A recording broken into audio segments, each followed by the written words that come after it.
Thank you so much, Captain. Putting that aside, what is it? You said you had something important to discuss confidentially. I apologize for being so completely useless the other day. As a man, I can't bear to be branded as useless for long. That's not true at all. Well, first, hear what I have to say. The truth is, a certain person has come to Japan. And regarding that, I've been pulling a few strings. Strings? Yep, I can't tell you the details, but would you mind listening to what I have to say? Something that'll definitely benefit you. No, the reborn Primavera family. Won't you let me use this to make up for my recent blunders? Unsure of what he was talking about, Rose stared at him blankly. However, she had a vague idea. During her speech, she had seen a butler showing a few suited Americans around. Since they weren't in military uniform, they must be civilians. However, judging by his treatment of them, it was clear that they were somehow a higher rank than him.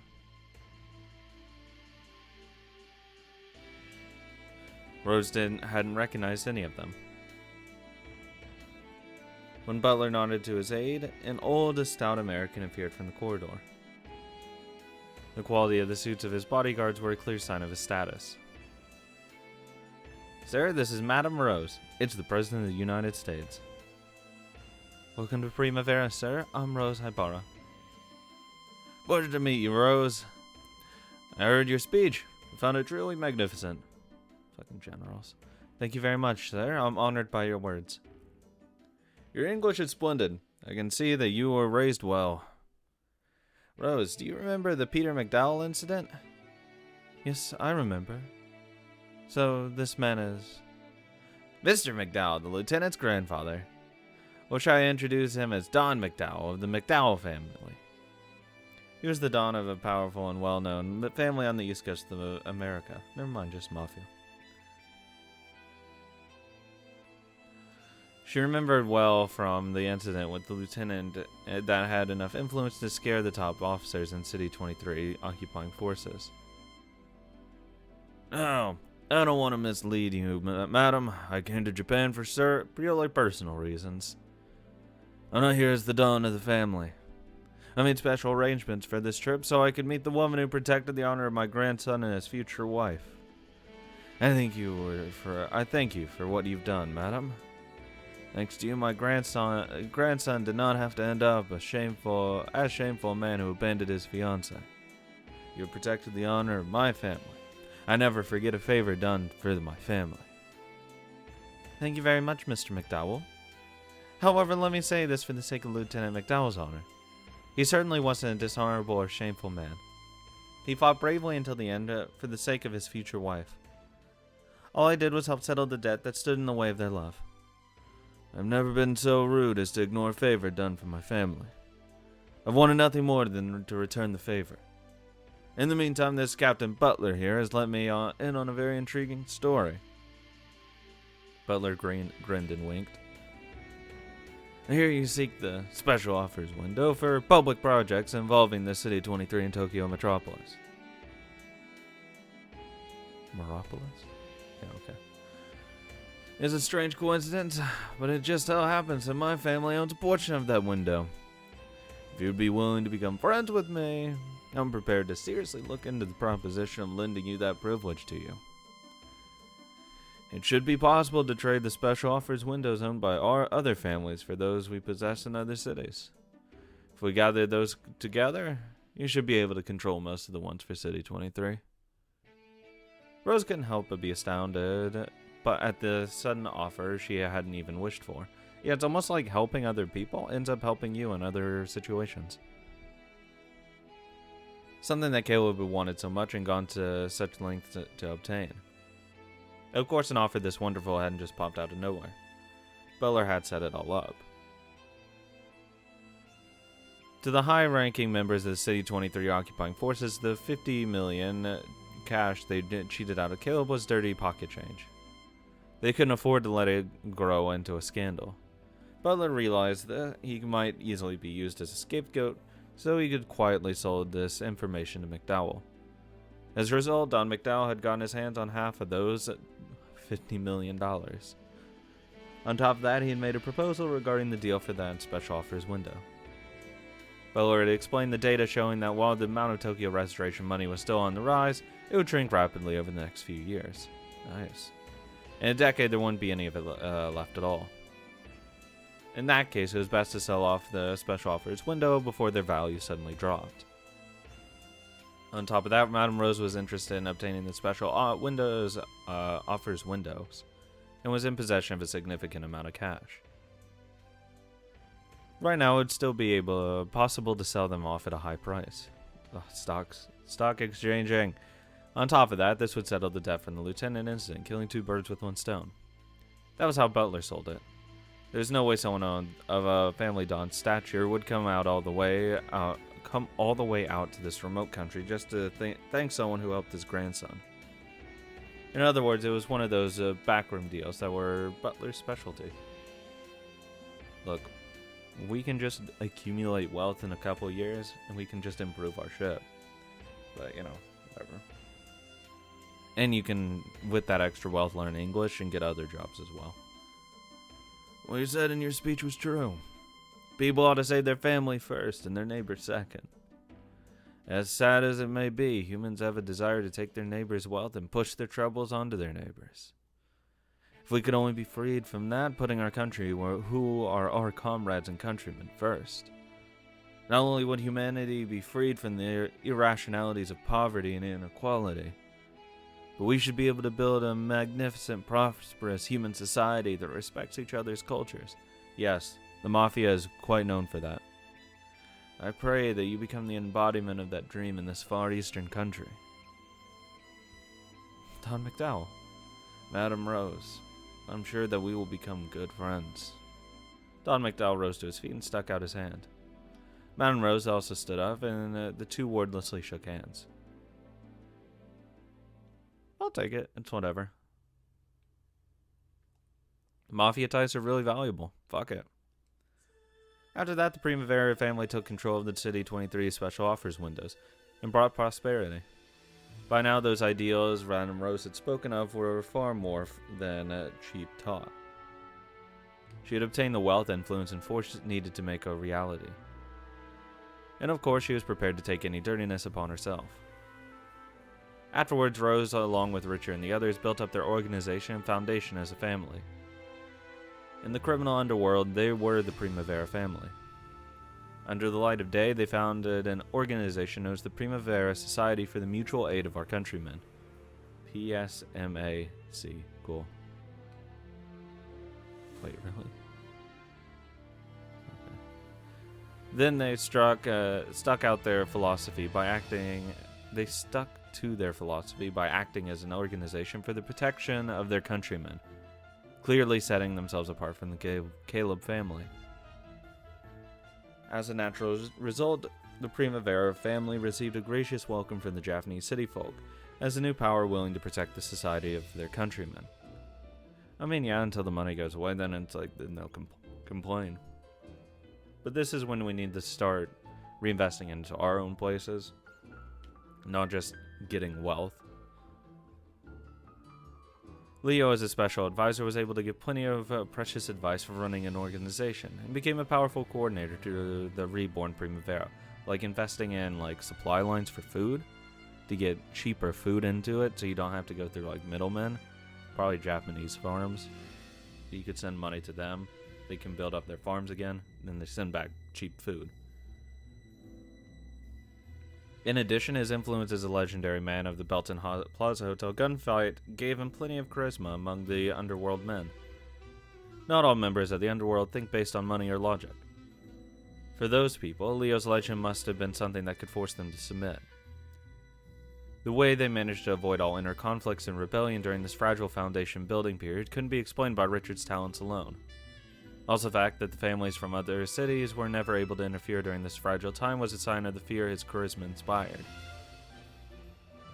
And so, according to some records, on December 30th, 1947, after seeing the Primavera family safely grow to independence, Leo Shishigami withdrew from Primavera family. No, damn it. Out of respect for his glowing contributions, he was given a lifetime position as an honorary advisor. Of course, it went without saying that he appreciated the solid gold lighter Rose gave him even more. I'm sure he liked the other things Rose gave to him as well. On that day, a first-class room was prepared for him in a cargo passenger ship heading out of Yokohama Harbor. His destination was a country far off to the south, dying to go help a rebellion, and probably die in the process. It was a southern country where Leo had left behind a war that he needed to finish. According to the newspaper, Leo's students had suffered crushing defeats in urban battles, but they still refused to surrender. Apparently, they had retreated into rural areas were still continuing to resist. Make sure you don't catch a cold. Oh, come on. I'm just going to my second homeland. Compared to there, Japan's way too chilly. Unlike the easygoing Leo, Rose was lost for words. Even though this might be the last time she saw him, she couldn't bring herself to say anything. Going to go in my war. This time I don't plan on returning alive. Please, our homeland. Our homeland only exists within your ideals. No matter what happens, I'll rebuild our homeland into the one whose memory you cherish.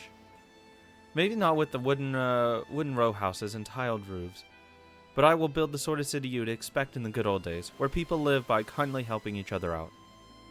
And I'll be waiting for you. So if you die, you'll definitely miss out. Make sure you come back alive, you hear?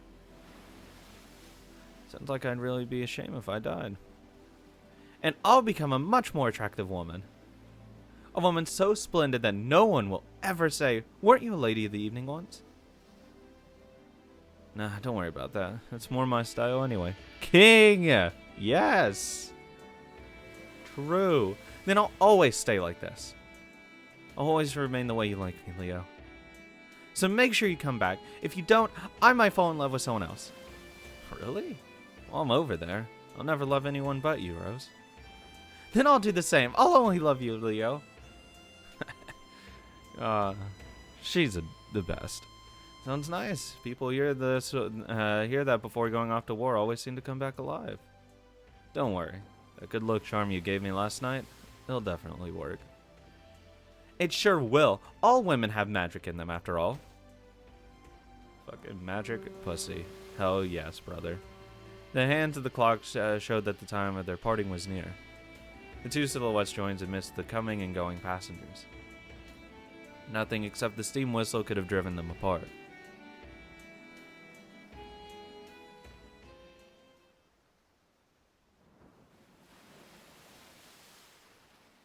Leo's boat was already out of sight.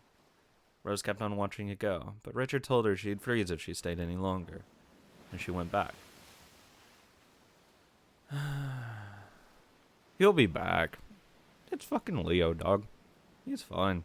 If he can handle like 30 people shooting him at once, what's like a couple people?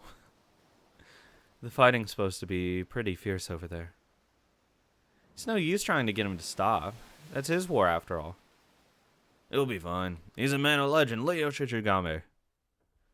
That's right. He's not the sort of man who'd get killed by some puny lead bullet. You should have seen him off too. Shut up. The next time I see him, I'll have grown a lot. That's right, and I'll grow more irresistible, and Stella will grow into an old hag and retire. What did you say?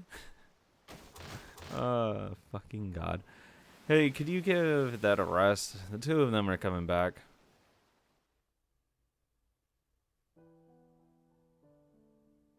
The two of them are, yeah, what? Two. Oh, Richard and Rose. Okay. Everyone, thank you so much for waiting. Ladies and gentlemen, let us return to City 23.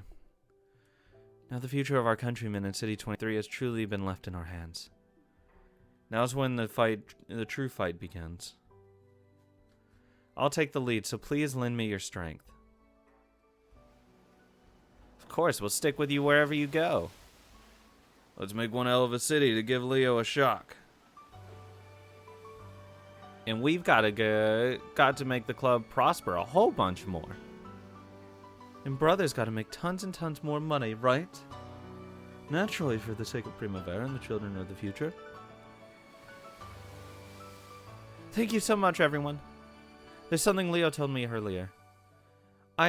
We are not allowed to stop moving forward. They all joined hands and renewed their vigor.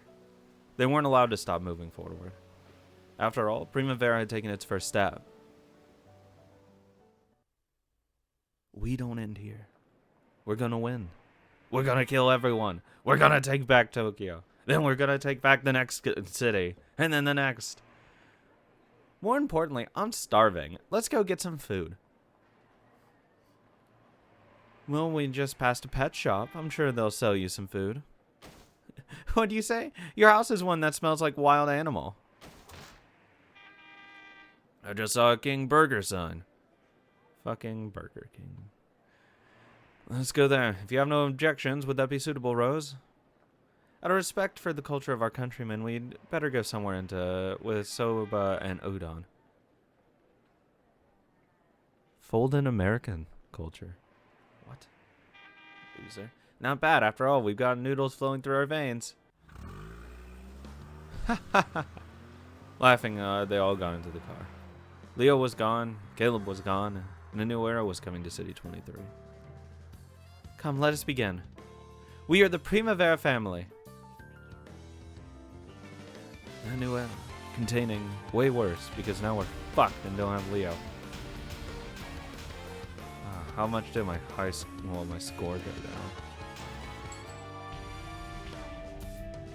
I don't know if it actually went down. Might have.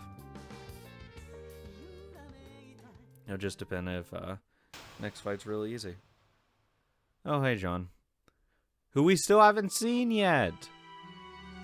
Probably, unless it's Claudia. I really hope it's not Claudia. Ugh. When Madame John finished speaking, she sipped some black tea with an elegant aroma. For a while, I remained stunned.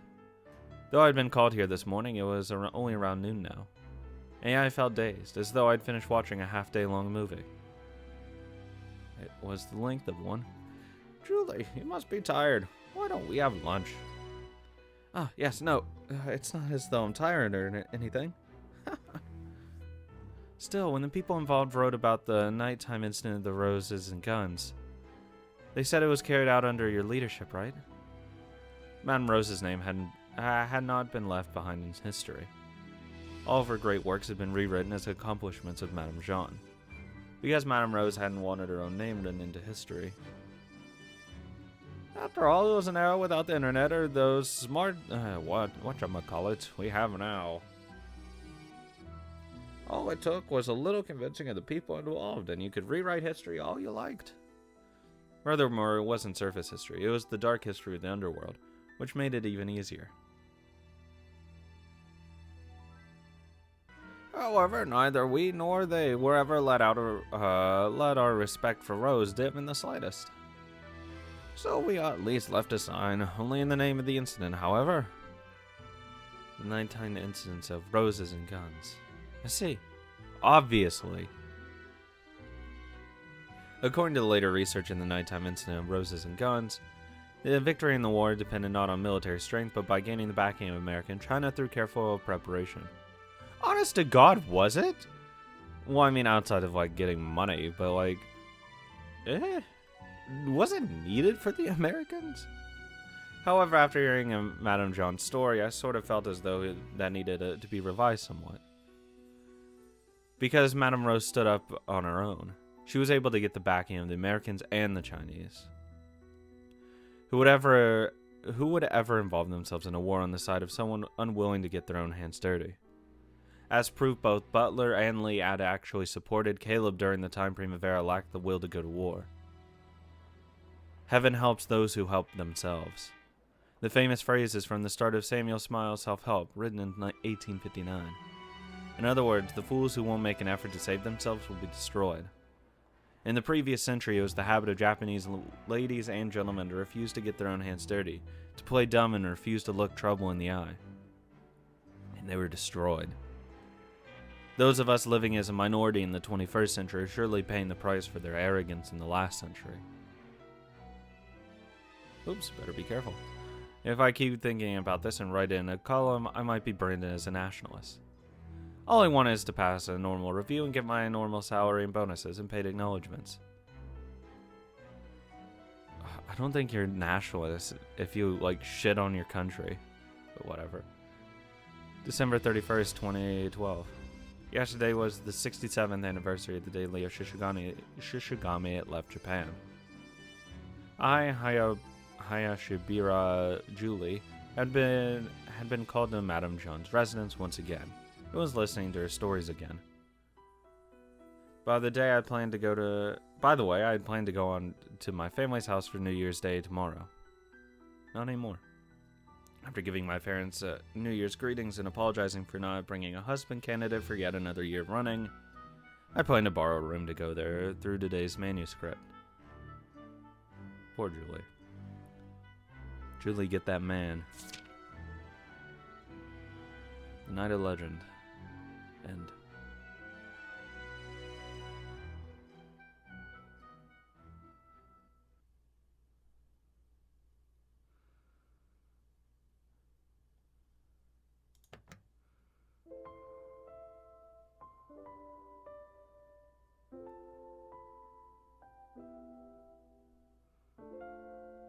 Thank you for waiting, Hayashibara.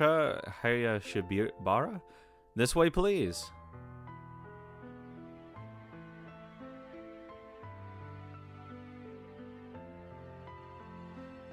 The young man guided me to the luxurious Japanese-style room.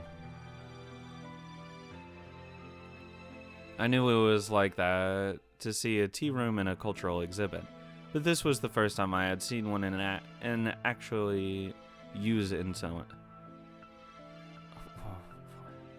But this was the first time I had seen one in actual use in someone's house. Fuck. In modern Japan, Japanese-style rooms in actual use were extremely rare. Please, can someone go over this with like a spell check, or at least like do something? It goes without saying, but modern Japan is a cosmopolitan state. In other words, it's a state with a mix of races and cultures, but with no characteristic Japanese culture of its own. However, though the Japanese had become such a minority now up until 1970s, there had been somewhat of a boom of Japanese culture, possibly out of curiosity. At the turn of the century, a neighborhood movement sprang up among Japanese people who had immigrated. According to them, Japanese culture should be condemned since it's tied to pre-war Japan, and therefore likely to stir up fear in other Asian countries. I mean, you take the non-nationalistic culture. As it became more of a minority, they struck the final blow against Japanese culture, which now lacked a successor. If I were to add what Madame John would surely say, other people started the problem, but it was us Japanese who struck the final blow. Well, you started the problem by getting into a war you're gonna get bodied in. Then you got fucked. And then other things happened.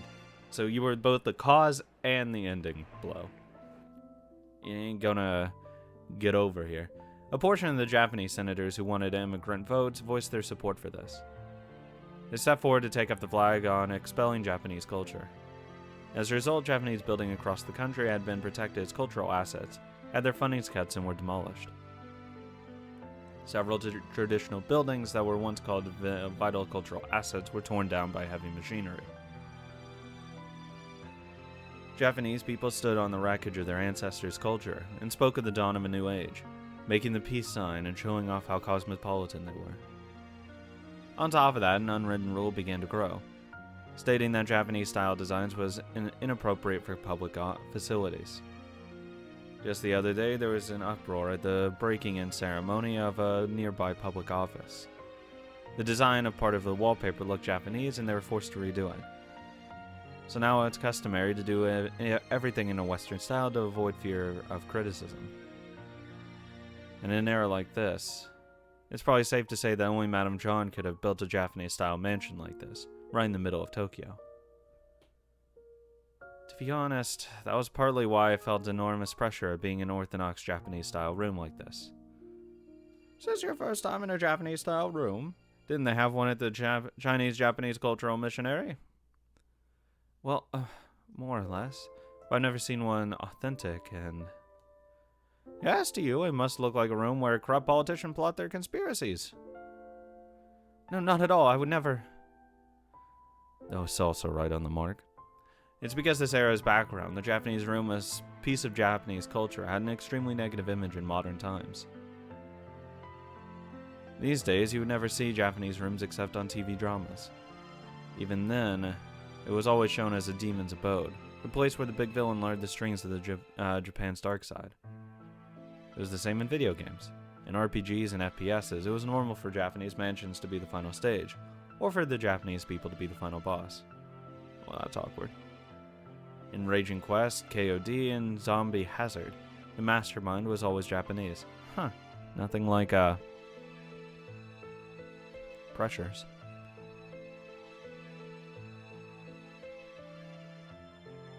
In the previous century, it was okay to have Germans and Russia as enemies too. But both countries have succeeded in diplomatic efforts, and now they never appeared as enemies in games. The Japanese were only popular inside games. And on this very day, hundreds of millions of gamers would get some pseudo-murder catharsis out of it. Hell yeah, let's fucking kill them in video games.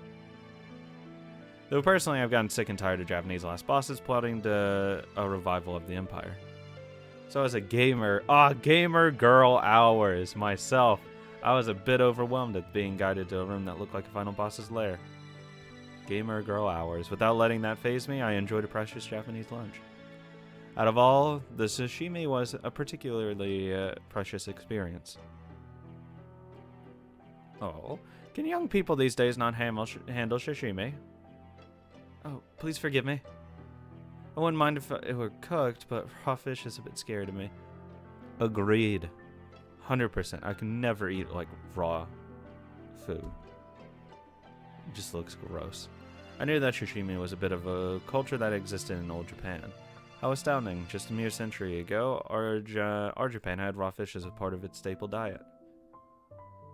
How unsanitary. Meat that has been cooked to kill the germs is just scary. Yeah. Well, that's probably only for cheap fish. I don't trust them not to have cheap fish. It probably doesn't apply to the ultra luxurious ingredients men and John can get. I don't trust it. Fuck it. The idea that sashimi is unsanitary is a mainlander's way of thinking. Good. The continent is vast, so it takes several days to carry the fruits of the sea to the inland areas. That's why raw things go bad. Because of that, it became natural to cook it with fire or fry it with oil. As a result, people have grown to assume that uncooked fish has gone bad and is therefore unsanitary. No, it's not that uncooked fish has gone bad, it's that it's way easier to go bad. Is that so? Indeed it is. In an island nation like Japan, everywhere is close to the sea. So we the fish we get are... So the fish we get are quite fresh. So there's no need to cook it and ruin the flavor. Yes, cooking ruins flavor. Spoken like a true intellectual. Now that you mention it, fruits like that. It's only natural that food freshly picked from a growing area would be delicious without any processing. Exactly. So please don't be afraid and have a bite. Yes, it's the exact same, actually. Cool.